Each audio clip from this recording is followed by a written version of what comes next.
কে মৎস্য ব্যবসায়ী বরকত, ব্যবসায় কি বরকত পাইতাছো? আলহামদুলিল্লাহ। তুমি তো দেখি দই মিষ্টিও বেচো। হ ভাই, দোকানে দোকানে পাইকারি দেই। তাইলে তো মেলা টাকা পুঁজি লাগছে। মোটেও না, সালানের যা খরচ তাই আমার পুঁজি। মাছ আর দই মিষ্টির ব্যবসা, এর লেগে তো মেলা ফ্রিজ দরকার।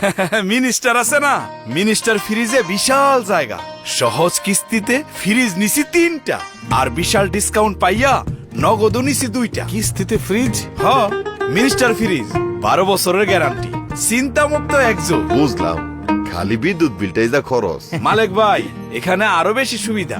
মিনিস্টার 75% বিদ্যুৎ সাশ্রয়ী। তাইলে তো তোমার লাভের উপরেই লাভ। হ, তাই তো আমার মিনিস্টারে আস্থা। হ্যালো রূপসান্দা, আছে আছে, কয় কেজি লাগবো? মিনিস্টার ফ্রিজ নিন, হিসাব নিকাশ বদলে দিন।